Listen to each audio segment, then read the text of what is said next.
The Montana Legislature has passed a bill that prevents public schools and state officials from acting against staff or students who do not use an individual's preferred name or pronouns.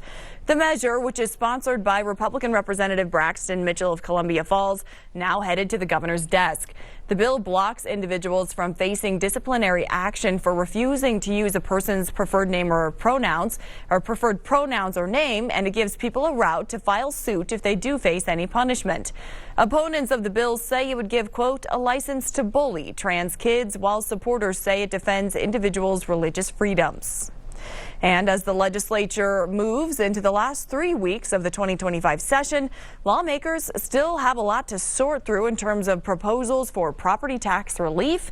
Now they're talking about how to get the ideas aligned together for a final tax plan. MTN senior political reporter Jonathan Ambarian has a closer look at some of the bills still under consideration. For some of the big pieces remaining in the legislature's property tax puzzle, the next big step will be going through the Senate Taxation Committee. On Monday, the committee held a hearing on 5 bills, including HB 528, which would significantly lower tax rates on residential, commercial, and agricultural property. Opponents included utilities and energy companies, who said it would shift the tax burden to them. But Representative Ed Byrne, who sponsored the bill, said the state could use other revenue to make up the difference. Once I leave here, the bill is yours. You can amend it any way you want. Once again, it's what can we afford as a legislature to backfill.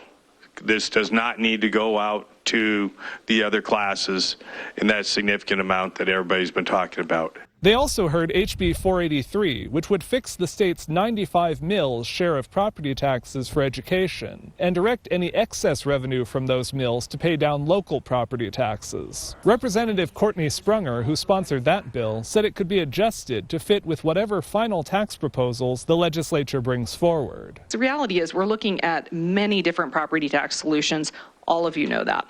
So the reality is this bill has to be able to be responsive. Beyond what they heard Monday, the Senate Taxation Committee is also holding HB 231, Governor Greg Gianforte's preferred homestead property tax bill. They had initially voted to table it, but revived it last week. The committee also heard testimony Monday on bills like a child tax credit and exempting more Social Security payments from income tax. Each comes with a price tag, and those testifying noted lawmakers might soon be making decisions about which ones the state can afford. Again, you are the tax policy committee. I hate to see when the policy committee sends all the decisions down to finance and claims to be made. Senator Greg Hertz, who chairs the taxation committee, told me they could begin voting on some of the key tax bills as soon as Tuesday if proposed amendments get completed in time. In Helena, Jonathan Ambarian, MTN News.